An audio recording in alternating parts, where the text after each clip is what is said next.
Hi, I'm Zibby Owens, and you're listening to Moms Don't Have Time to Read Books. This 30-minute podcast features a new author interviewed by me every single day, 365 days a year, for about 30 minutes. I am also the publisher for Zibby Books, which publishes 12 books a year in fiction and memoir. Our books are already out now. You can check it out on zibbybooks.com. And we have a magazine called Zibby Mag, where we have lots of wonderful essays and lifestyle features. That's at zibbymag.com. We have classes at zibbyclasses.com. And I recently opened a bookstore in LA called Zibby's Bookshop at 1113 Montana Avenue at 11th Street in Santa Monica. I hope that you are able to enjoy some of our other offerings. But this here podcast is the basis of all of it and started in 2018. And no matter what I do, this is basically my favorite thing. Enjoy.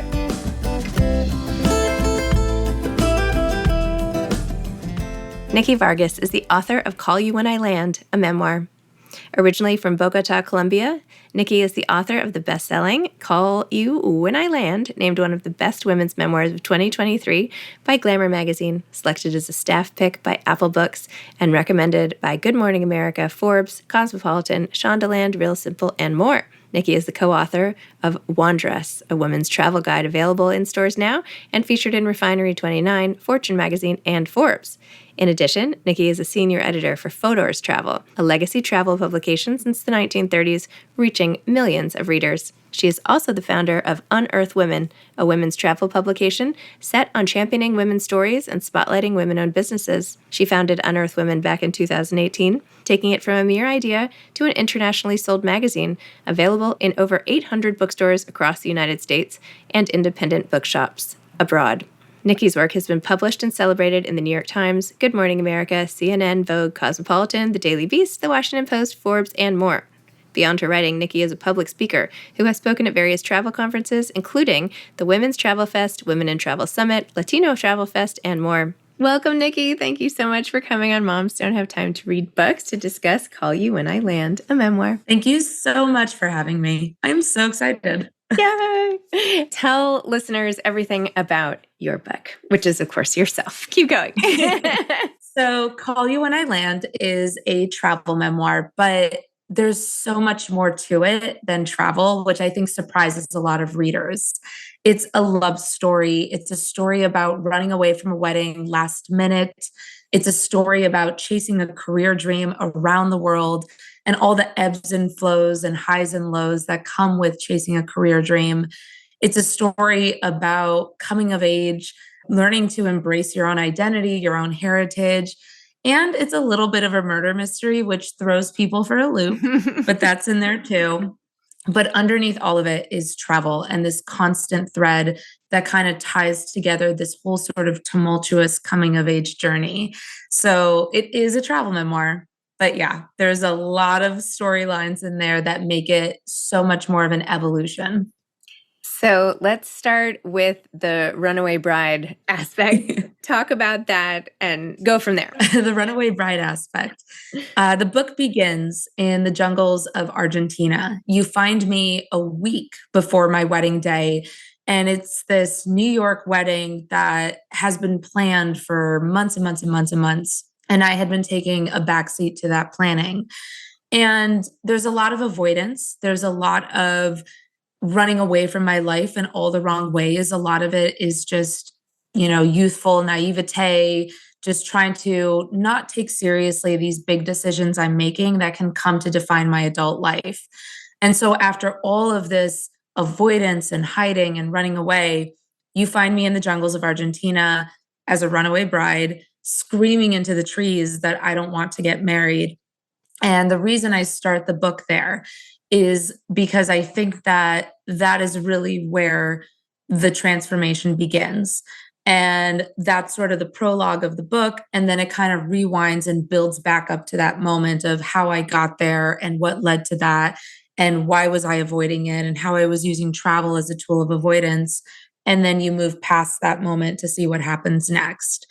But the runaway bride part of it was absolutely the catalyst for this memoir because it was such an audacious decision at the time and surely one that caused a lot of drama and a lot of pain, but it ultimately was one that set my life completely on course.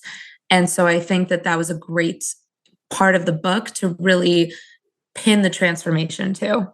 A lot of people have doubts when they're getting married, right? Or they're getting closer to the date, but maybe the wedding is taking over and, the momentum, like you discussed, is just, it seems like hard to, the cart before the horse. You know what I'm trying? The cart is out of control. Yeah. I don't know. We're both waking up. I get it. Here. I know. It's early. I don't know. I'm like guzzling coffee. Like I know. I need. That's what I need. I need like my second cup, and it's only 9. So, but not everyone can make that decision and like slam on the brakes like that. And I know you go through this and how that developed. But if you could say in like a sentence, why could you do that? What was it about listening to the voice, even at the last second, that you feel like you could do that maybe is hard for other people to do? I think the truth is, to say it as concisely as I can, I had reached the point of no return. There was just no other decision to make. I, for months, had not been listening to my inner voice. I had been really avoiding everything that was going on in my life, not only this wedding, but the career decisions I was making, everything I was doing passively because it felt like that was the thing to do. And I should be making others happy. And it reached this point where I could not take another step forward without kind of having this clandestine meeting with myself and figuring out what is it that I want. And that's why I think a lot of people think, did you really scream into the trees? And the answer is yes, I did, because it had built up so much inside me that when I stopped to finally ask myself, okay, what is it you have to say? I didn't think about the answer. I didn't like decide now I shall scream into the trees dramatically. Right. It just flew out of me, these words, because they had been so suppressed. And so there really isn't a magic bullet answer to that question. It really is just, I had pushed myself so far to the edge that there was nowhere else to go but to just take that jump and trust myself. Love that. I love that so much. So when did you know that travel was like your thing? Oh gosh.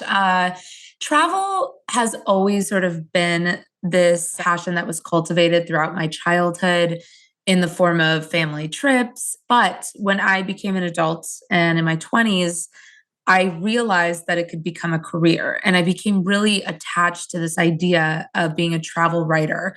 I had always loved writing. I studied journalism. I had this passion for writing since I was a kid. And when I learned that there's a career that combines those two passions, I was just gone.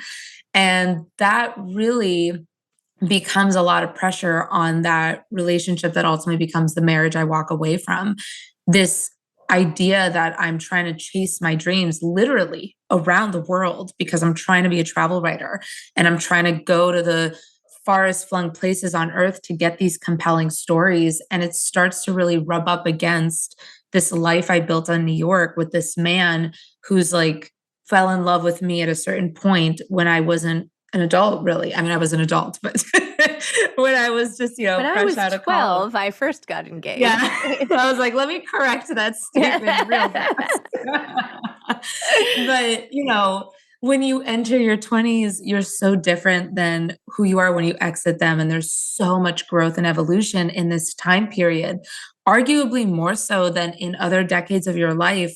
Mm-hmm. And so I really wanted to try to convey that in the book, this massive amount of just transformation happening in this short period of time. Don't they say that your brain isn't even fully formed until you're 25? Yeah. Something like that. That's absolutely true. Yeah. And yet we're all making these like major life decisions.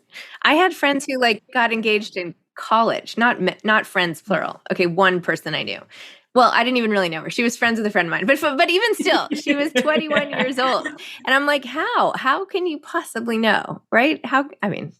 It's impossible. No, but you're absolutely right. And I think it's when I look back at that time period and I look back at how I was taking these major decisions in stride, moving in with someone, choosing career paths, like choosing a future husband, discussing the idea of kids. Like when I look back at it and I see where I was mentally at that point in time, it seems almost laughable that I was just so cavalier about these decisions. I was making them the way I would make, like, yeah, we'll go there for brunch. It was like, whatever. Yeah, it'll be fine. I'll figure it out along the way. And now I'm now 36 years old. It's very different. And every decision I make is so intentional. And there's a lot of mindfulness behind those choices.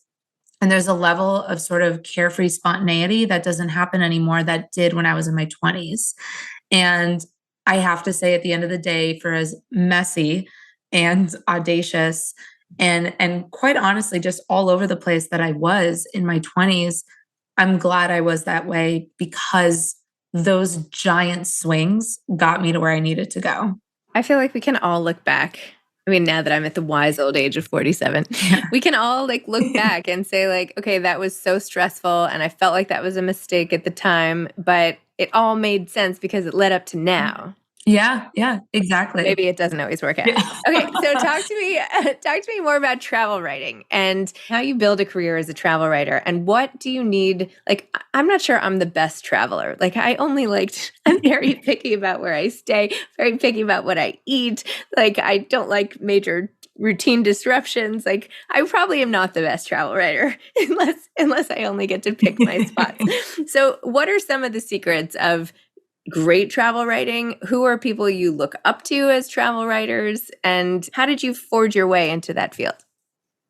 Oh gosh. I mean, when I set out to be a travel writer, it was at the time that the world of blogging was really rising up and it was piercing the pop culture fabric. So now you were seeing things like the White House blog and news sources referencing blogs. So it was really this new wave of writing. And all of that is to say that when I graduated journalism school, there were really no jobs to be had. And I decided if you can't beat them, join them. So I started a travel blog. And the hope for this travel blog was that it would allow me to build up this portfolio of writing and eventually kind of kick my foot into the door and get in the industry. But I really went about it a roundabout way. It took me most of my 20s to get to that point of becoming an on staff travel writer and editor for a publication. And in the time that it took me to get there, it really was about press trips. And this is something that I'm very honest about in the book. And I try to demystify because for people who are not in my industry, the first question that comes to mind is how? How were you going to Borneo? And how were you just running away to Buenos Aires? You know, like how lavish? And the answer is press trips. Press trips is one of the most fantastic parts of our job, which is to say, we have the ability to go on these free trips by virtue of being travel writers, whether we're hosted by tourism boards or hotel brands or whatever it is. It's really a tit for tat arrangement. They invite writers out to cover their destination or hotel. We write stories that feature said destination and hotel. And it's just a very like a symbiotic relationship.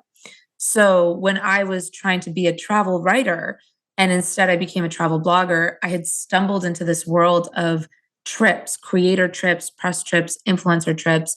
And it allowed me to see the world at that age on an entry level salary with no savings, living in an apartment on 79th and 2nd that I could not afford.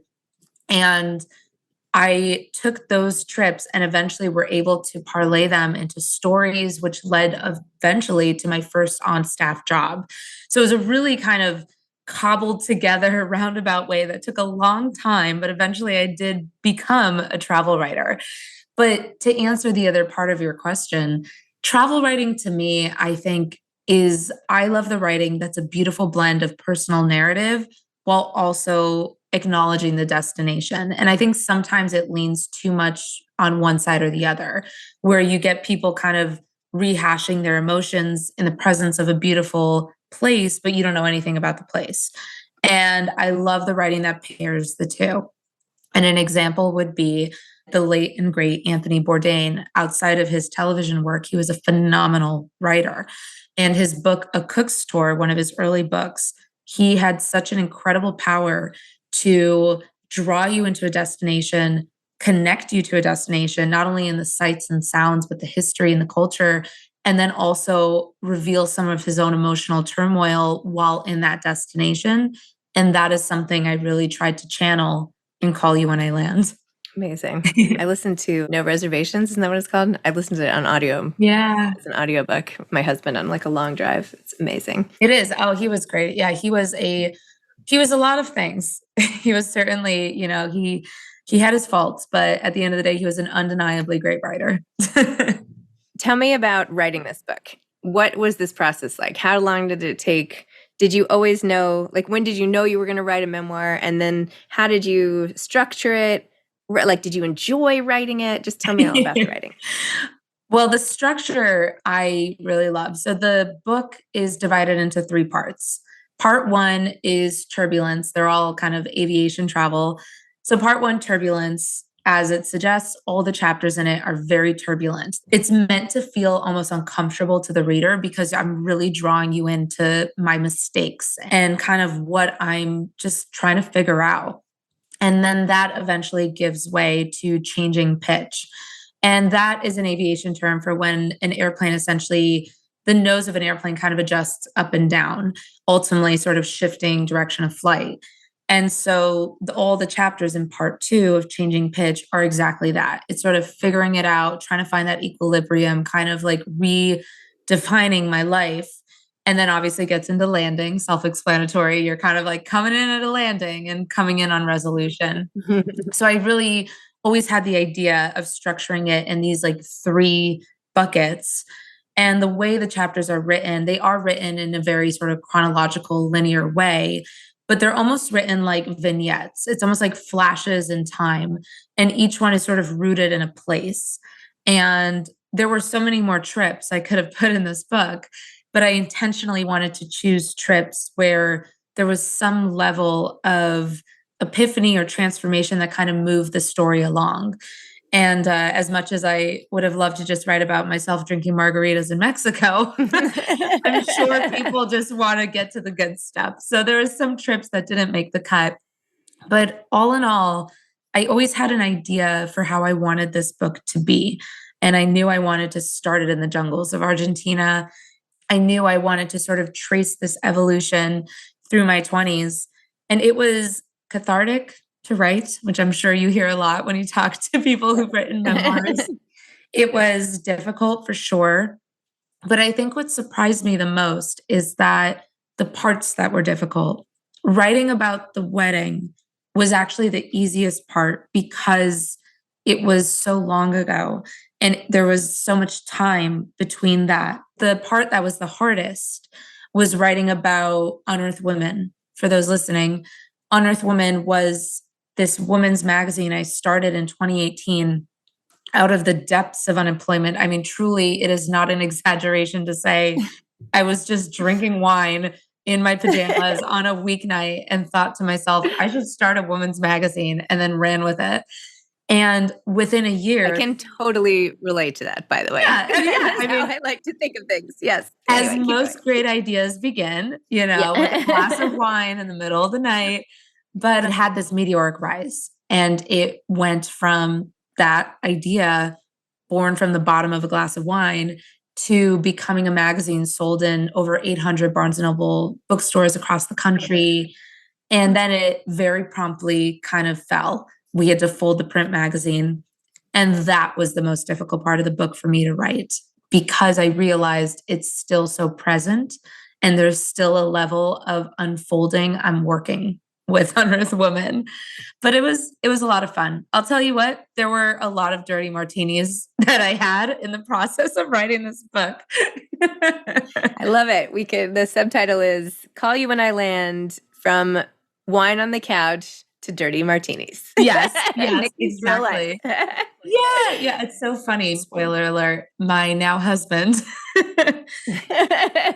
he would come home sometimes. And I remember one like memory, he came home And I'm like, I have my hair in a messy bun. I'm in pajamas. I'm all like, hunched at the computer, like typing maniacally, have this like dirty martini in my hand, and I'm crying. And he comes in and he's like, my God, what happened? And I'm like, this is the scene where I say bye to like, and Alex was my ex-fiance, my ex-fiance. And he's like, okay.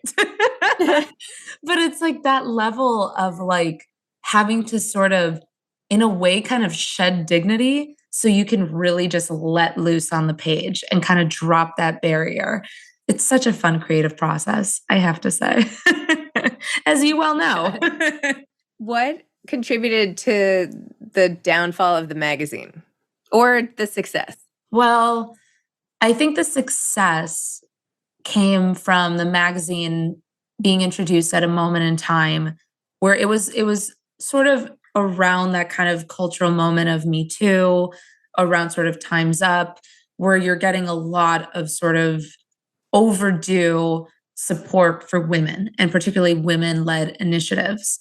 And Unearth Women was kind of sticking a flag in the travel media industry, which at that point was so largely male dominated, and saying, here's a magazine for women who make more than 70% of travel decisions, but are often overlooked.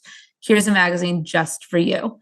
And we're not only going to give you tips on how to travel and really nuanced, thoughtful tips, but we're also going to share stories about women doing incredible things around the world. And it's not going to be a novelty, it's just going to be great stories. And I think it just kind of flew on the wings of that moment. And ultimately, what led to it folding is what leads to every print magazine folding right now. It's just there's not enough demand for print and everything's shifting to digital. And it does still exist digitally. Unearth Women is unearthwomen.com now. But the magazine, I just loved the magazine so much. I had such it just meant so much to me that it existed in the world as this tangible object, that it was in bookstores next to Afar and Travel and Leisure. To lose that was I say it in the book, killing your darlings. It really was a killing of my darling to give up that magazine. Well, it's interesting to talk about this because we have this magazine called Zibby Mag, and I really want it to be print, even though obviously everything is going in the wrong direction. I feel like I keep leading my businesses in all of the ways where everyone's like, yeah, okay, bookstores, dying, but magazine, what are you doing? You're like going backwards. But I love it though. It's totally different. Like I love when the magazines come that I love and I like save them for a time when I can like go through them. It's not the same thing when I'm just like scrolling through articles. What I will say about Zibby Mag, which I actually am familiar with Zibby. I'm familiar with everything you're doing in this space because I think it's so amazing. But for Zibby Mag, what I will say is that take my lesson and learn from me. Okay. Because what I learned with Unearth Women magazine was that we were trying to do it at the time quarterly. And I wish that I had scaled back. I wish that I had allowed myself time to kind of like breathe in between issues. And instead, I just kept pushing because I was afraid that somebody else would swoop in and kind of like step on our toes and take that opportunity away. And in retrospect, what I now realize is that if I had scaled back, if I had done maybe 2 issues a year and done it more thoughtfully, targeted the New York market as opposed to just immediately go across the country where people haven't even heard of it, if I had been slower and more intentional, who knows what would have been. So I don't think that it's impossible to have an indie magazine. I actually think that there's a real renaissance of indie magazines right now, but I think it has to be slow. It's very like slow and steady wins the race. I don't like slow. I'm not good at that. Yeah, neither am I, obviously. I know, I'm like, you aren't either. Like slow and steady. What race? I know, you're my soul sister race. Here. We're the same. I know. Seriously. Do you have plans for more books? What do you think? Yes, I am in the very early stages of writing my 3rd book, which will be fiction. But true to form, it will be very rooted in reality. I'm a little nervous about it, I will say, because everything I've ever written is nonfiction. Because keep in mind, I am a journalist. My background is travel journalism. I'm now a travel editor at Photos Travel. I'm a senior editor there. So everything I do, everything that I've done, what pays the bills is nonfiction writing. So I am both nervous and thrilled for this opportunity to try my hand at fiction. This next book will be very different, which I am very much looking forward to. Wow. Well, I wrote a novel after only writing nonfiction my entire life, basically. And it was, for me, I felt like I had to write many novels to figure out how to write a novel. I love that. I couldn't just do it once. And I'm like, oh yeah, I got this, over and over and over again. And how did you find that initial switch from nonfiction to fiction? Was it very jarring? Well, at first I was like, this is basically a memoir, but I'm making it fiction. But then I moved into actually, I'm trying to write a novel, but it's still hard. I mean, it's still hard. I'm trying again now. It's I don't know. I'm still, every time I'm like, I don't know. Can I do this? I'm not sure. I'm very much in that same headspace. I think how I'm finding it is that I find myself writing nonfiction and then being like, wait, I could take liberties with this. I don't have to be so to the book and to the letter. I can change these details. I can play this up. I can add this dialogue. I can switch this location. And so that's very freeing because obviously with memoir, you can't do that. So I do enjoy the liberties, but my nature is to definitely stick to nonfiction. So I have to keep reminding myself, add, embellish, have fun, you know. You don't have to color within the lines. We need to have a coffee and discuss this a little bit more. Oh, I would love it. One sentence advice for aspiring authors. Take notes. Always take notes throughout your life. Honestly, even if you don't have a book idea in mind, even if you're not even sure you want to write a book, capture moments, write down anything that inspires you, keep journals if that's you, just take notes. One of the biggest things that helped me in writing Call You When I Land and retracing my life over the past 10 years was the fact that I had old journals. I had old notes. I had maps that I had written notes on about places I had been to when I was in Vietnam. And I was able to cobble together all of this material and bring myself back to these moments and retrace steps and remember the name of that hostel in Hanoi that I had stayed at, and then look on a map and find the place where I ate that banh mi sandwich. And at the time, I had no idea that I would write a book. I wasn't doing it for a story. I was just doing it for myself. And if future family members wanted to go to Hanoi and try that restaurant. And now I see the value in that. So my biggest piece of advice is keep track of things, write it down. If you're in a market in Europe, jot down a sentence of what it smells like, what it sounds like, what it feels like, because it will bring you back and jog your memory in such a useful way. Amazing. Nikki, thank you so much. Call You When I Land. Congratulations. Thank you so much for having me. Of course, my pleasure. Thanks for listening to this episode of Moms Don't Have Time to Read Books. Don't forget to follow me on Instagram at Zibby Owens and at Moms Don't Have Time to Read Books. Also sign up for my newsletter at zibbyowens.com and sign up for my virtual book club and meet lots of authors on Zoom every other week. Thanks so much to Steve and Ryan at Texture Sound for the sound editing. And thank you to Morning Moon Productions for providing this fantastic intro and outro music.